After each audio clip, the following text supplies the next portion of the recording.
Glória a Deus. Pensei que eu ia pregar sem microfone. Cumprimento a todos com a paz do Senhor. Meus irmãos, vamos abrir nossas Bíblias na epístola que escreveu Tiago, epístola de Tiago, capítulo de número 4.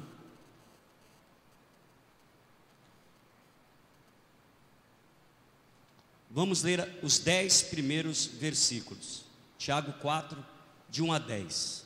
Você que veio para ser abençoado, fica de pé.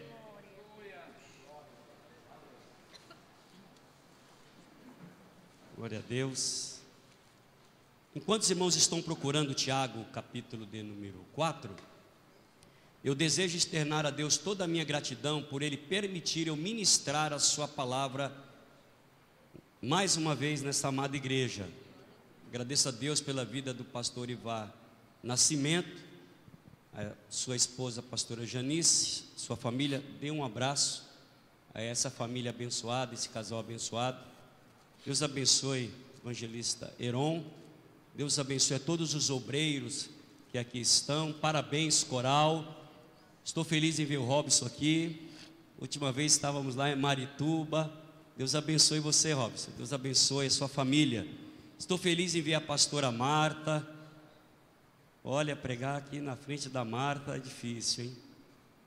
Só Deus para dar graça.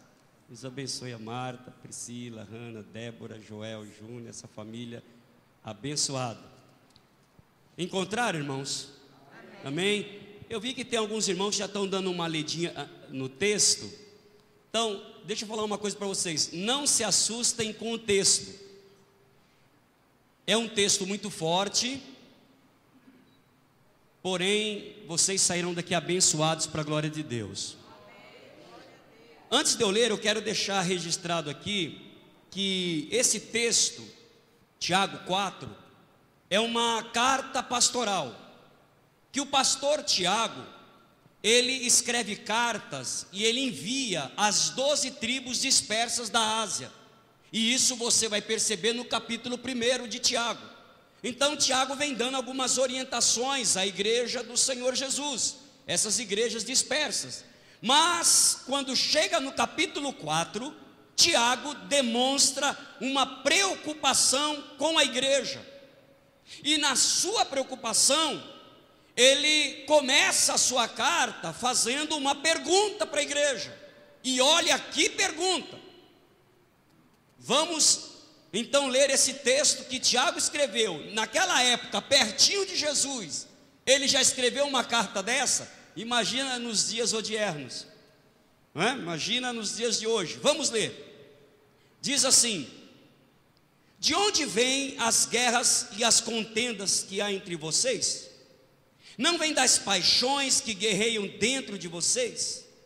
Vocês cobiçam coisas e não as têm, matam e invejam, mas não conseguem obter o que desejam. Vocês vivem a lutar e a fazer guerras. Não têm, porque não pedem. Quando pedem, não recebem, pois pedem por motivos errados, para gastar em seus prazeres. Adúlteros, em outra tradução, infiéis. Vocês não sabem que a amizade com o mundo é inimizade com Deus? Quem quer ser amigo do mundo, institui-se inimigo de Deus. Ou vocês acham que é sem razão que a Escritura diz que o Espírito que Ele fez habitar em nós tem fortes ciúmes? Mas Ele nos concede graça maior. Por isso diz a Escritura: Deus se opõe aos orgulhosos, mas concede graça aos humildes. Portanto, submetam-se a Deus, resistam ao diabo e ele fugirá de vocês. Aproximem-se de Deus e ele se aproximará de vocês. Pecadores, limpem as mãos, e vocês que têm a mente dividida, purifiquem o coração. Entristeçam-se, lamentem-se e chorem. Troque o riso por lamento, alegria por tristeza. Humilhem-se diante do Senhor e Ele vos exaltará. Quantos querem ser exaltados por Deus? Levante a mão e dê um brado de glória a Deus. Poder sentar em nome de Jesus.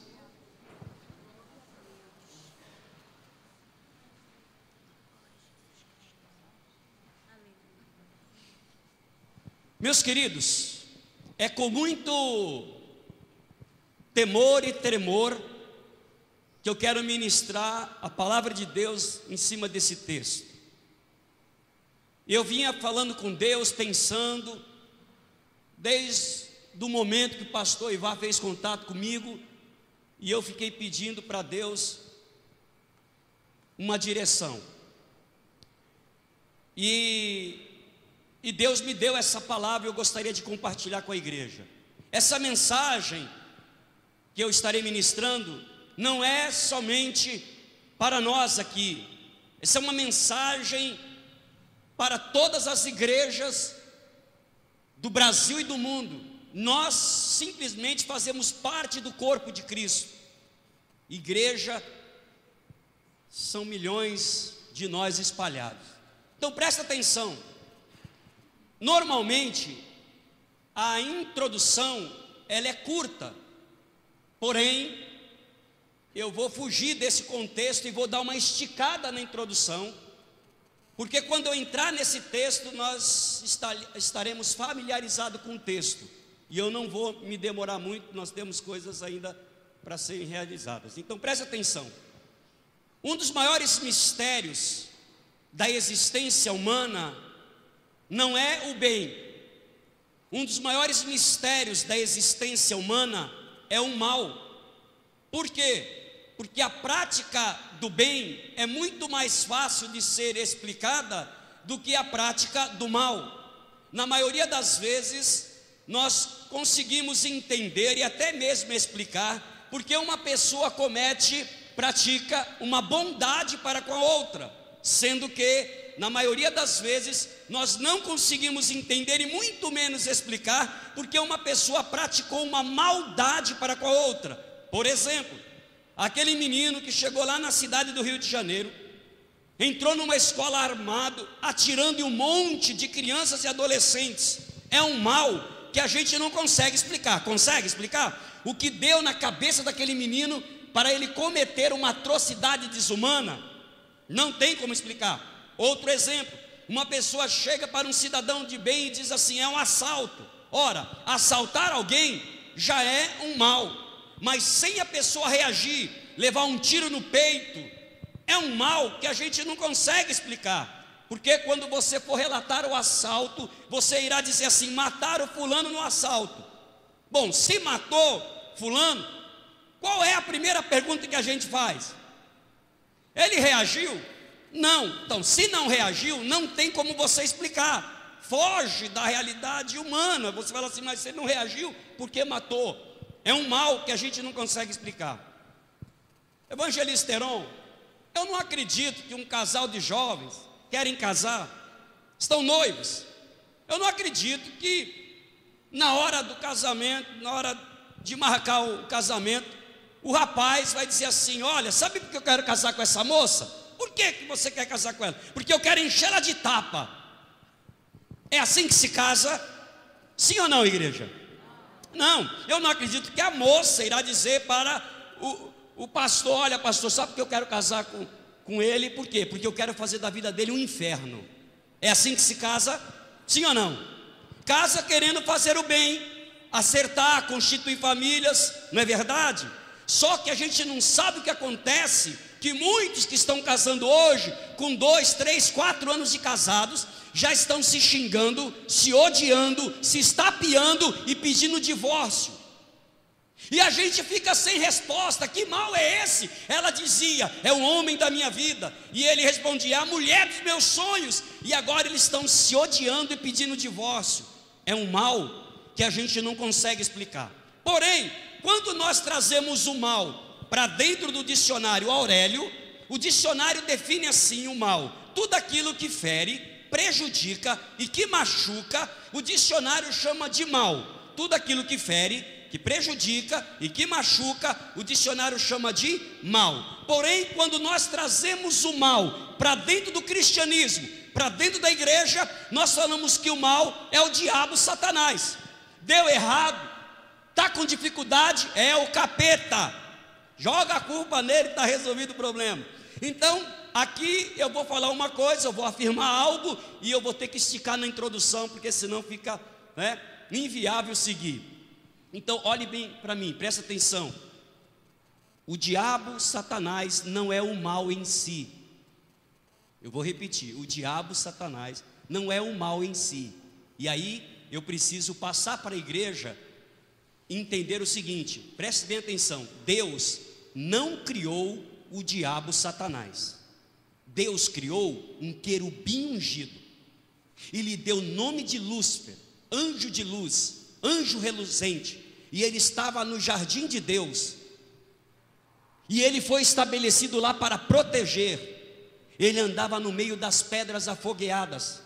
Muitas pedras preciosas foram criadas no dia da sua criação para o adornar. Muitos instrumentos musicais foram criados no dia que ele foi criado para adoração. Ele era o aferidor da medida. O que é o aferidor da medida? Ele era o referencial de Deus, de tudo que existia de bom e de melhor na esfera angelical, estava nele.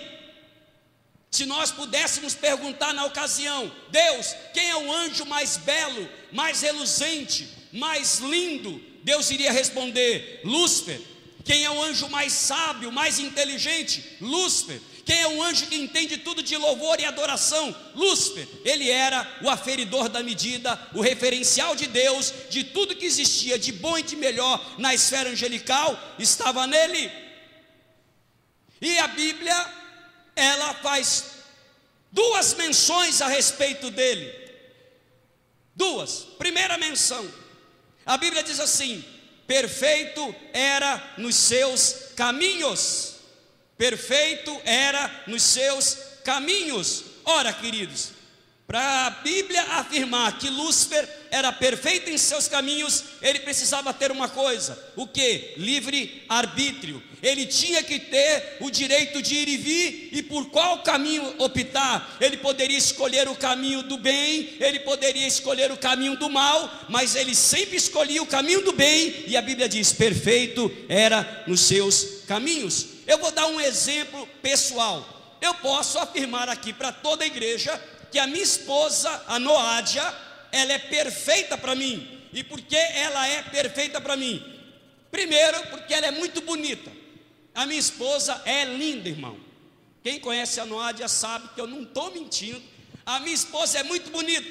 Ela não aparenta a idade que tem. Todo mundo que olha para ela erra feio na idade. Vai dar 10 anos menos para ela. Irmãos, querem ter esposas bonitas? Querem? Gaste dinheiro com elas. Ó, as irmãs perderam a oportunidade da glória a Deus, aleluia. Perderam a oportunidade. Eu preguei na Paraíba e as paraibanas disseram assim: já estou gostando desse pastor. Eu invisto na minha esposa. Eu gasto dinheiro com a minha esposa. E procuro mantê-la sempre novinha, sempre bonitinha, sempre cheirosinha, sempre lindinha. Então, por que ela é perfeita para mim? Porque ela é muito bonita. Por que ela é perfeita para mim? Por causa do caráter. Porque ela sabe que eu viajo muito. Ela sabe quando eu estou no sul, no sudeste, norte, nordeste. Ela sabe quando eu estou na Europa, Japão. Ela sabe onde eu estou. Ela sabe que eu vou ficar 5, 10, 15 dias fora de casa. Ela sabe. E nós estamos vivendo um período que ninguém respeita a aliança. Ninguém quer saber se é casado ou se não é. Ela não me diz, mas eu sei que eu estou viajando, ela pega o carro e ela vai para a igreja, ela vai para bancos, ela vai para shopping, e sempre aparece de vez, né, um Dom Juan, um conquistador barato, sabe? Te dá garanhão, e chega para ela assim e diz assim: e aí, morena, tem jeito? Ela pode escolher trilhar o caminho do mal, e eu nem ficar sabendo. Porque ela não está eu não estou por perto, eu estou longe, a não ser que Deus revela, não é?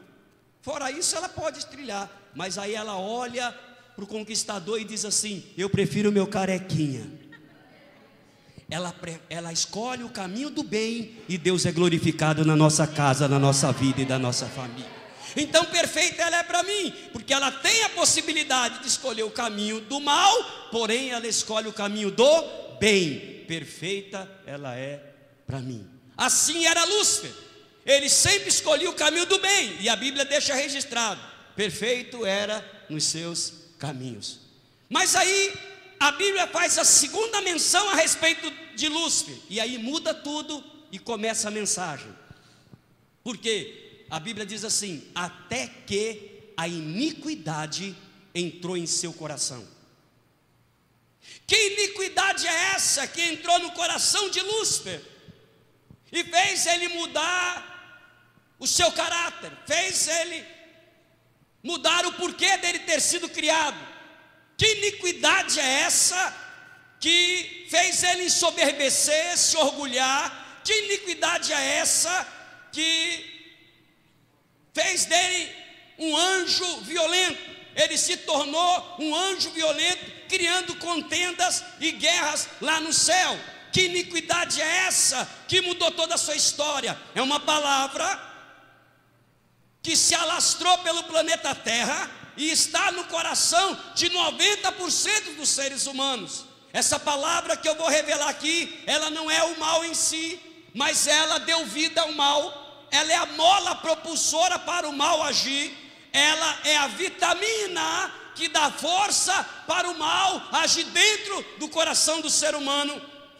Que iniquidade é essa, pastor? É uma palavra chamada insatisfação. Repita comigo, por gentileza. 1, 2, 3. Insatisfação. Mais uma vez, mais forte, vamos lá. Insatisfação. Por que a insatisfação? Presta atenção que eu já vou explicar. Primeiro, a insatisfação, ela parece uma coisa inocente, porém ela é nociva e perniciosa, porque a insatisfação, ela se camufla no desejo, e nós precisamos tomar cuidado com isso. Por que a diferença? Porque Deus nos permite desejar algo, mas o mesmo Deus nos proíbe de estarmos insatisfeitos. Deus diz assim a respeito do desejo: agrada-te do Senhor e Ele satisfará os desejos do teu coração. Mas Ele diz assim: se você tiver o que comer e o que vestir, estejais satisfeitos. Vou mostrar a diferença.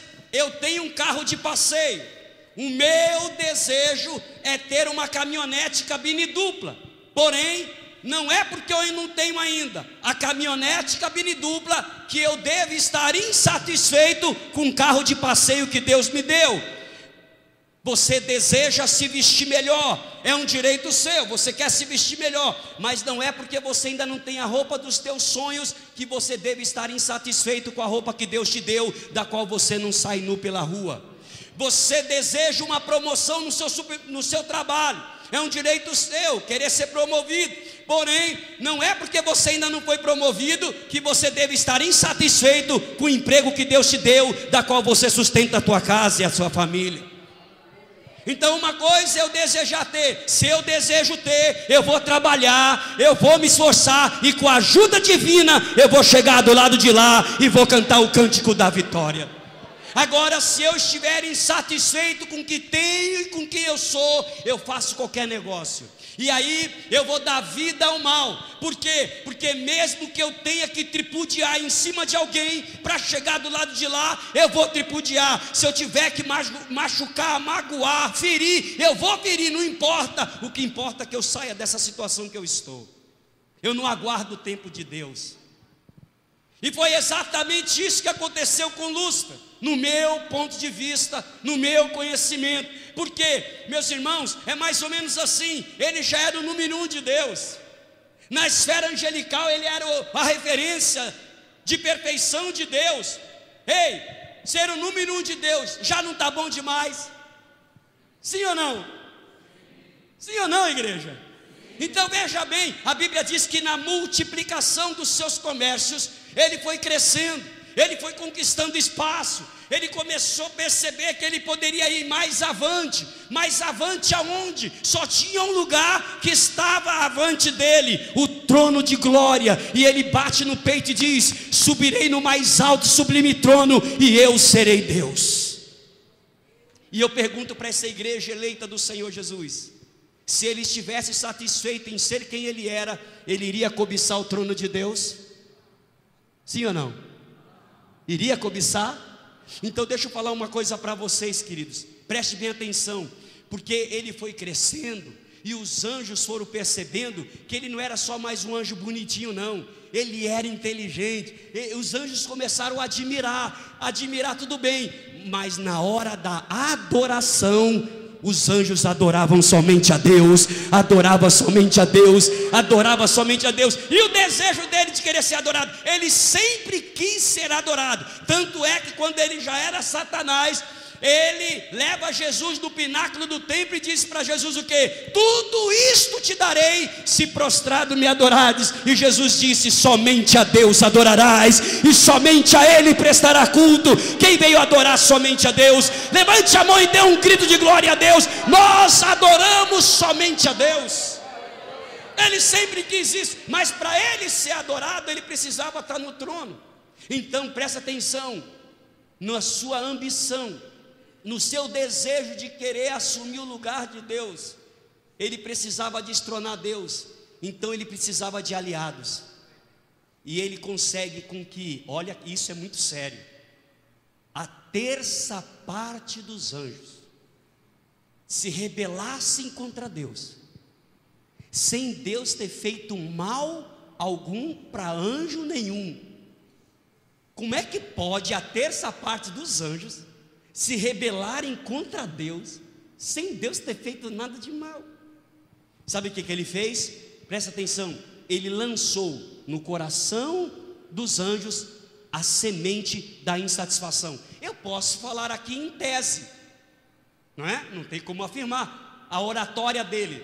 Por exemplo, ele poderia chegar e dizer assim: vamos supor que o Heron é o anjo Heron, e eu aqui o Lúcifer. Então eu olho assim e digo assim: ô anjo Heron, eu sei do seu potencial, eu preciso de você, e esse Deus aí, ele é meio ditador, esse Deus aí é cheio de regras, esse Deus aí, isso pode, não pode, isso é pecado, não é pecado, mas se você ficar do meu lado, eu vou ser um Deus mais liberal, você pode fazer o que você quiser, comigo não tem essas coisas não. Daqui a pouco a semente da insatisfação entra no anjo Heron, e ele diz assim: se eu posso ter um Deus que deixa eu fazer o que eu bem entender, por que eu vou me contentar com esse Deus que está aí? Aí o anjo Heron: estou contigo. E daqui a pouco a terça parte dos anjos estão do meu lado. Vocês estão me ouvindo? Quem está ouvindo a voz de Deus aí? Está entendendo? Estão entendendo o que eu estou querendo dizer? Sim ou não? Ou outra tese, eu poderia dizer assim: olha anjo Heron, depois que Deus criou o ser humano, Ele amou o ser humano de uma tal maneira que Ele só vive no jardim lá com o ser humano, e nós estamos no céu aqui fazendo o que aqui? Nós estamos fazendo papel de besta aqui. Se você ficar do meu lado, eu vou dar moral para a nossa categoria angelical, e deixa esses humanos para lá. Concordo, estou contigo.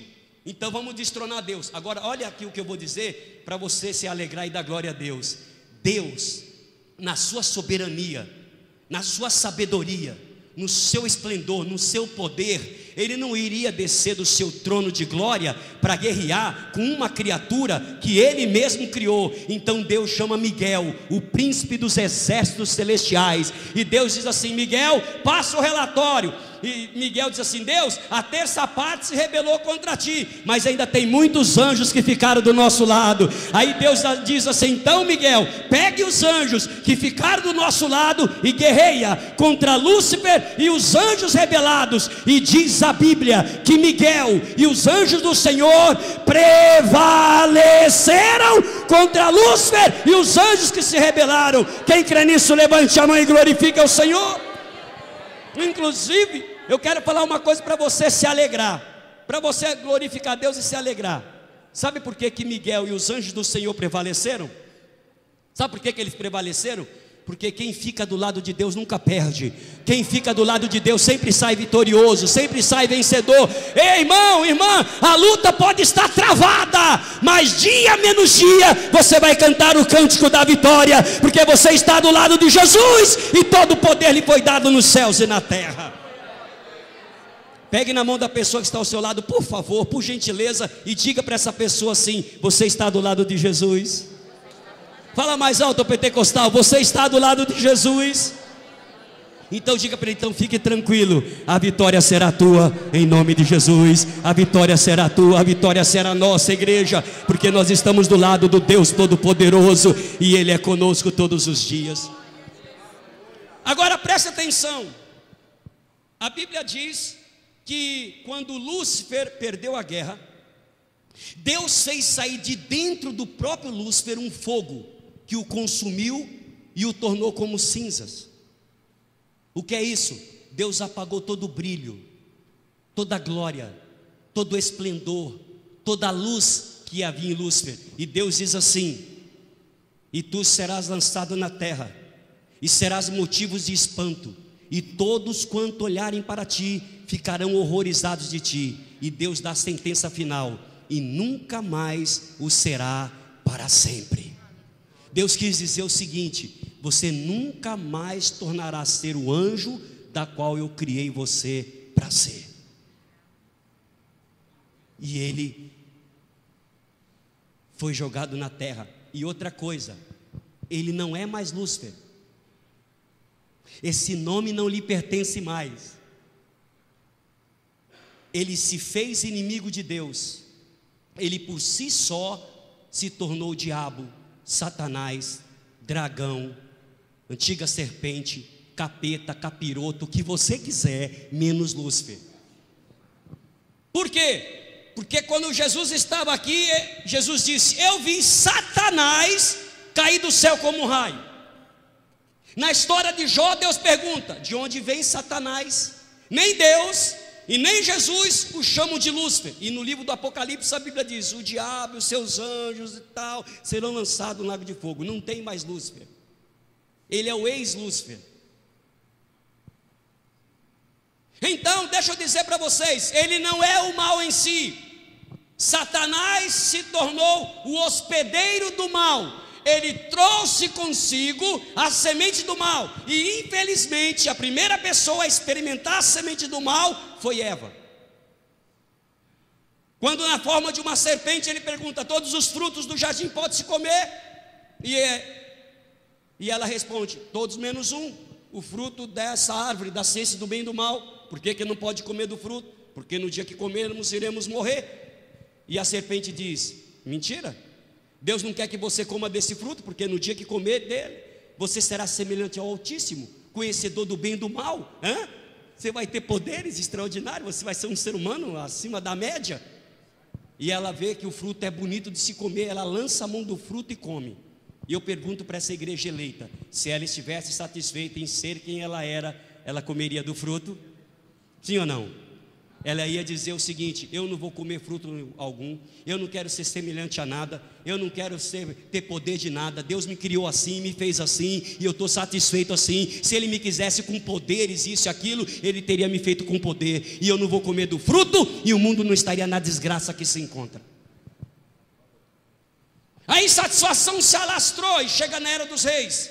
O camarada foi eleito para ser rei de uma nação. Já não está bom rei de uma nação? É tanto do privilégio.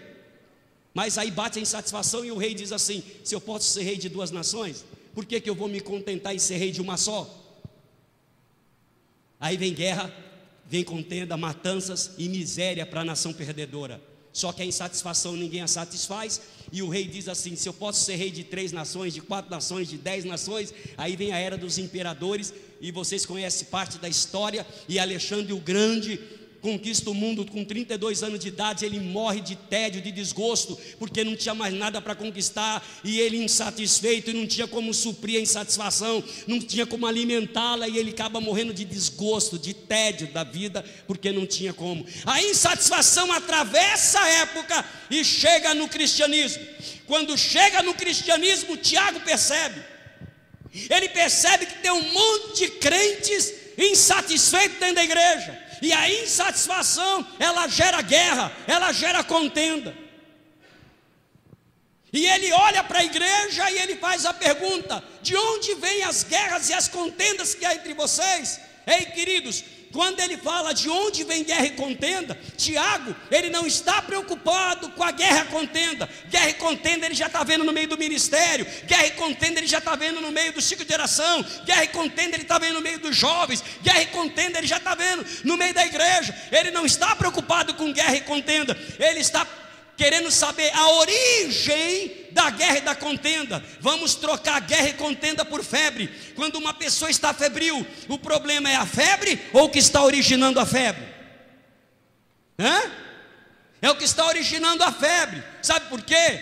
Porque febre não é doença, febre é sintoma de uma doença. Não adianta querer atacar o sintoma. Você vai tomar uma aspirina, a febre vai abaixar, mas vai estourar de novo. Querem eliminar a febre, precisa eliminar a doença. E talvez seja uma infecção, uma inflamação. Aí você toma antibiótico, anti-inflamatório, você elimina a doença e a febre vai embora. O que é que Tiago quis dizer com esta frase? Ele quis dizer o seguinte: eu preciso resolver o problema da igreja, mas eu não vou conseguir resolver o problema atacando a febre, que é sintoma. Eu preciso ir mais a fundo, eu preciso entrar no coração do ser humano e arrancar a doença, para que ele seja curado de fato e de direito, e que haja paz, e que Deus venha a ser glorificado.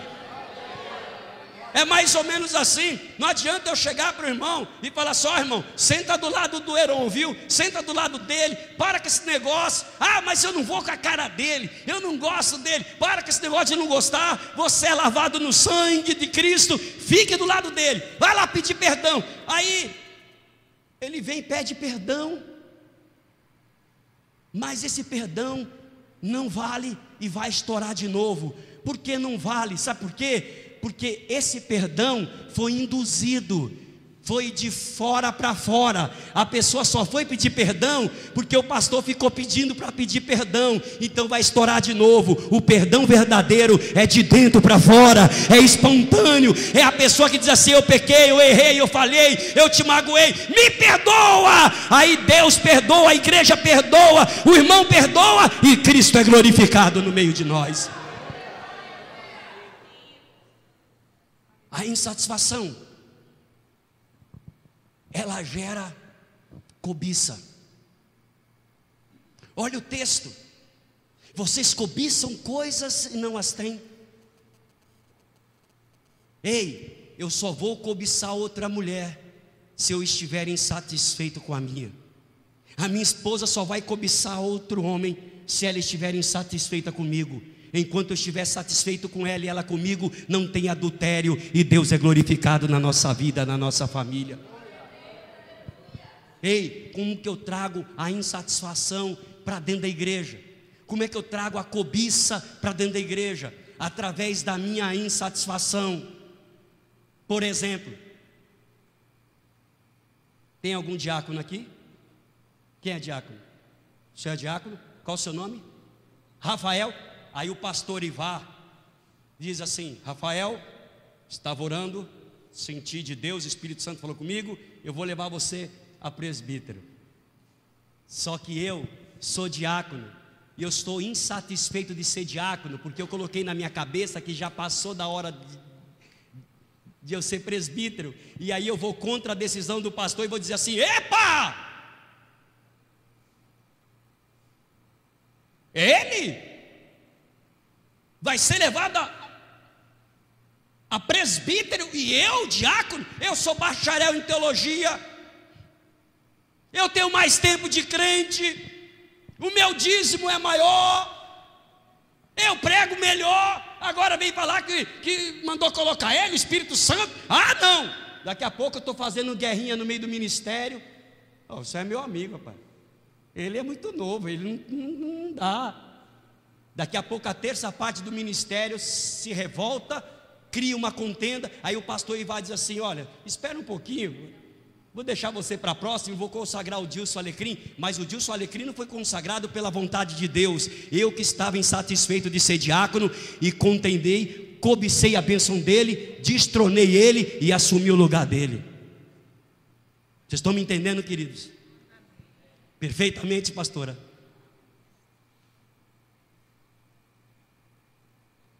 E daqui a pouco começam as contendas, as guerras.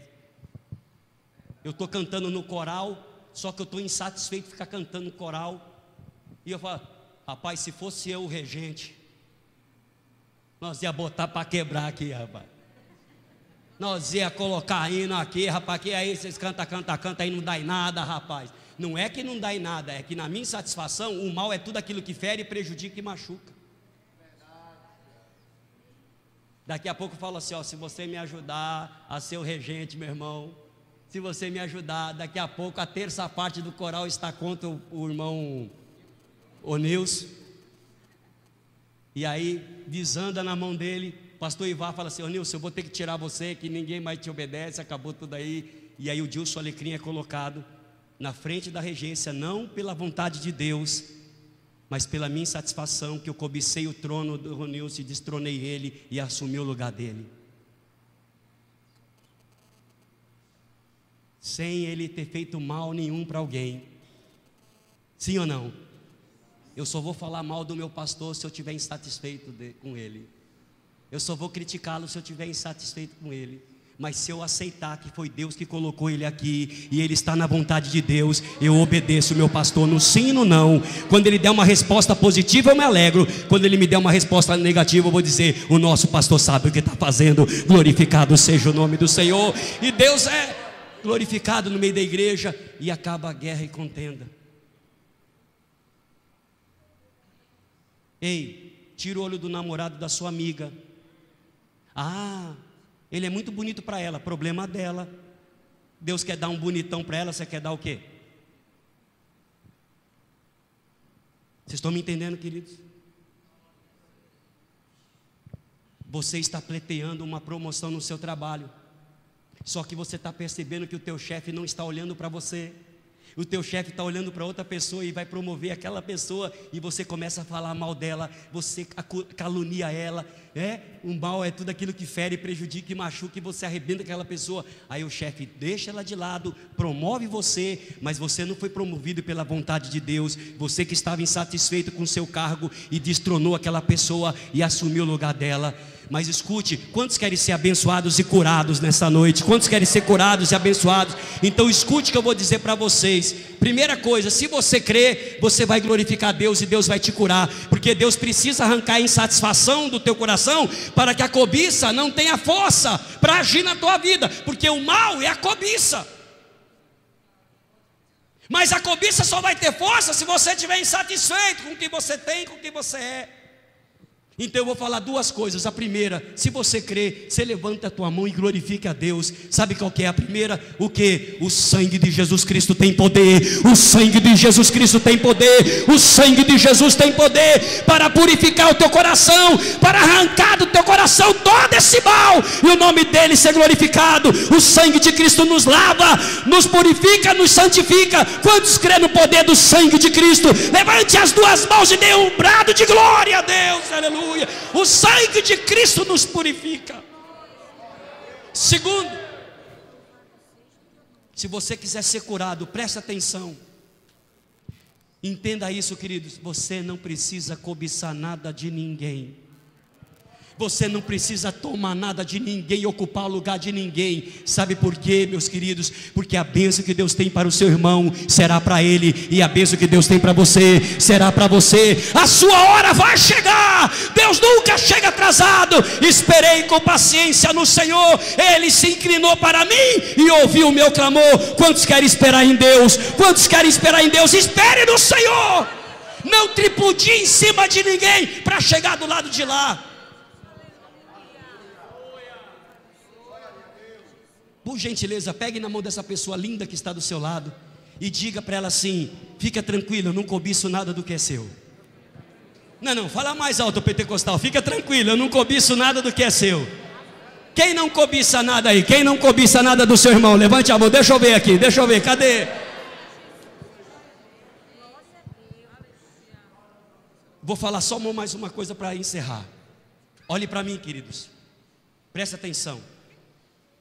Essa mensagem seria uma mensagem de 1h30. É tanta coisa que a insatisfação gera em nós. Mas eu vou falar isso. O que é que a insatisfação gera em nós, além da cobiça? Inveja.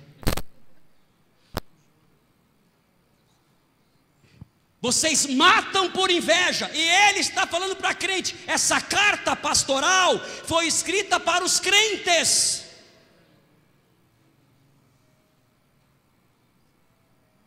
Crentes com inveja de crente. Então deixa eu resumir uma coisa aqui importante para a gente orar. Olhe para mim. A inveja tem o potencial de se transformar em ódio. E o ódio, o desejo de matar. E quando se trata de igreja, não é morte física, é espiritual. O mal dentro da igreja não é pancadaria, é oratória. É diz que me diz, que é fuxico, é falar mal. É calúnia. Por causa de inveja. E vou dizer uma coisa, muitas igrejas, o comportamento de muitos são de hipócritas. Por que hipócritas? Porque a Bíblia nos ensina que nós devemos chorar com os que choram, nos alegrar com os que se alegram. Chorar com os que choram, a gente até consegue. E nos alegrar com quem está se dando bem, muitos não conseguem. Sim ou não? Evangelista Heron foi fazer aí um investimentozinho, deu errado. Deu errado, perdeu dinheiro, está na pindaíba. Vamos orar pelo evangelista Heron? A gente ora ou não ora? Sim ou não? A gente chora ou não chora? Aí o que Deus faz? Deus dá uma virada na vida do Heron, né? Só Deus sabe virar, né? Só Deus sabe tirar do cativeiro. Deus dá uma virada bonita na vida do Heron, e o Heron aparece na frente da igreja com uma Hilux. Olha, ninguém deu glória a Deus, ó. Só uns aí que, amém, mas a maioria ficou assim, ó. Não é verdade? A gente consegue se entristecer em vez da pessoa, vendo a pessoa triste, mas a gente não consegue se alegrar vendo a pessoa alegre.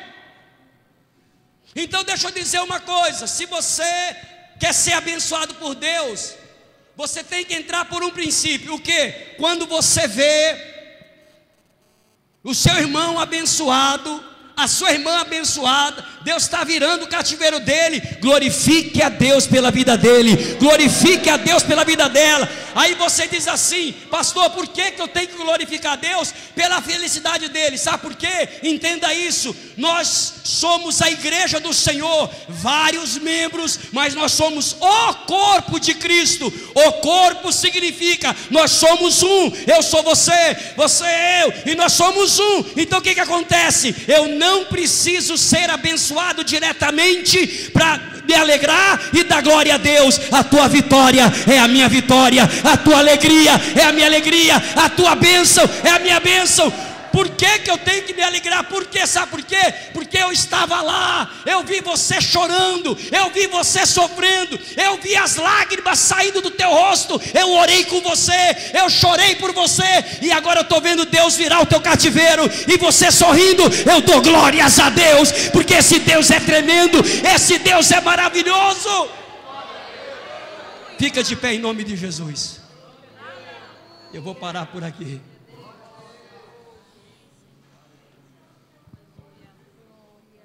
Ei, quando você vier para a igreja, não fica reparando roupa de irmão, cabelo de irmã.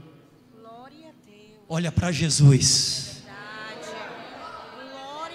Olhe para Jesus, que Ele vira o teu cativeiro, Ele abençoa a tua vida, e você não vai precisar ficar com inveja do que as pessoas têm. Glorifique a Deus na hora certa, na hora certa, na hora certa, na hora certa, na hora certa.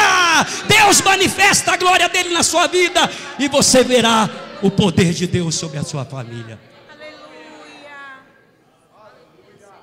Só pela última vez, pegue na mão da pessoa e diga para ela assim: fique tranquila, também não tem inveja de você. Ei, para. Desse jeito não.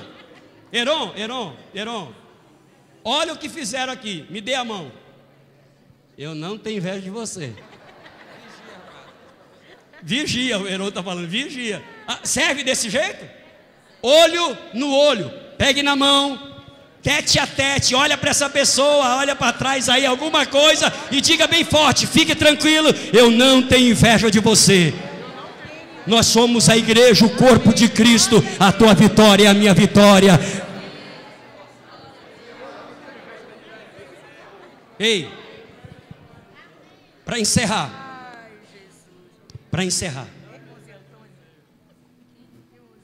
a insatisfação gera em nós uma língua ferina.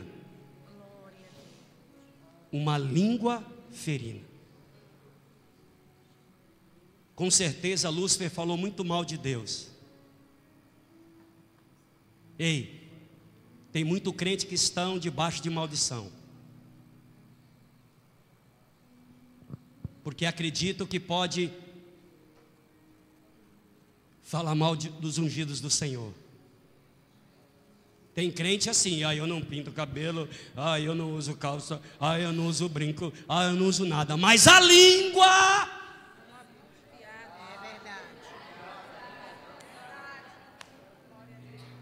Vocês estão entendendo? Ei, tem muito crente que não faz um monte de coisa e não deve fazer, mas xingar pastor, falar mal de pastor, se rebelar contra pastor, acha que é tudo normal. Quem se rebela cai. Quem fala mal de pastor não prospera. É que nem um irmão chegou para mim e falou assim: pastor, eu dou dízimo, eu dou oferta, eu não falto culto, e a minha vida só vai para trás. Eu falei: eu sei por quê, a sua língua te condena. Vamos usar nossa língua para glorificar a Deus, exaltar o nome do Senhor. Vamos usar. Ei, se você não pode falar bem, cale-se, também não fale mal. Não gera contenda dentro da sua casa, não gere contenda dentro do seu trabalho, não gere contenda na sua igreja, porque a mão de Deus, ela vem, e quando vem, não adianta fazer jejum, meu irmão. Quando vem para cortar. Quantos ouviram a voz de Deus? Eu vou encerrar esse culto de uma maneira diferente. Eu quero fazer uma oração. Feche os teus olhos, curve a tua cabeça. Aleluia. E eu vou orar. Eterno Deus e glorioso Pai, eu te louvo, te glorifico, te exalto na beleza da tua santidade, pelo privilégio, Senhor, que tu nos concede de estar prestando culto a ti nessa noite. Receba na tua glória os louvores, a glorificação da tua igreja. Obrigado pela tua palavra, que ela possa criar raízes em nossos corações. Deus, não permita que o inimigo de nossas almas venha roubar de nós, Senhor, o que nós ouvimos aqui da tua parte. Deus, não permita que a tua palavra venha cair em terreno pedregoso, espinhos e abrolhos, mas que ela possa cair, Senhor, numa terra fértil. Terra fértil, Senhor. Cada coração aqui é uma terra fértil. Essa igreja é uma terra fértil. O pastor dessa igreja é uma terra fértil. Senhor, abençoa, Senhor, de uma maneira especial cada membro desse ministério, cada membro desse campo. Abençoa mais e mais o anjo da igreja. Faça prosperar, Senhor, todos aqueles que andam de comum acordo, satisfeitos, Senhor, com a tua presença, satisfeito com o que tem, e lutando e trabalhando, esperando em ti, Senhor, a realização dos sonhos e desejos. Ó Deus, que caia por terra, Senhor, os insatisfeitos, que caia por terra aqueles que vinham criar guerra e contenda, que caia por terra aqueles que se rebelam contra a tua igreja, e que o teu nome continue sendo glorificado. Eu abençoo cada vida aqui, cada membro da igreja de Jesus, em nome do Pai, do Filho e do Espírito Santo. Receba a tua bênção. E que Deus seja glorificado por tudo que vocês ouviram. Vale um amém? Levante a tua mão e diga amém. Deixa eu perguntar se tem um povo satisfeito com Cristo aqui. Amém? Vamos cantar esse hino para a gente ir para os nossos lares, de posse dessa palavra. Vamos cantar. O pastor Dilson está com o seu material aqui. Só tem 9 DVDs, R$10 cada um. Você quiser abençoar o ministério do nosso irmão, Deus te abençoe. Vamos cantar? Ó, estou satisfeito com Cristo, porque Ele minha alma salvou, e sobre o madeiro sofrendo, o seu grande amor revelou. Ó, estou satisfeito com Cristo, confesso por meu Salvador, embora de nada ser digno, desfruto do seu grande amor. Ó, estou satisfeito com Cristo, de triste tornei-me feliz, ouvindo seu santo evangelho e crendo no que ele me diz. Diga com o coração: ó, estou satisfeito com Cristo, confesso por meu Salvador, embora de nada ser digno. Oh, aleluia, glória a Deus. Ó, estou satisfeito com Cristo, e sei que vai logo voltar, virá com poder glorioso, a fim de seu povo levar. Quem está satisfeito? Ó, estou satisfeito com Cristo, confesso por meu Salvador, embora que a graça de nosso Senhor Jesus Cristo, o grande amor de Deus, o nosso Pai, a consolação e a comunhão do Espírito Santo seja com toda a igreja que está satisfeita, e quem crê diga amém. Deus abençoe, irmãos.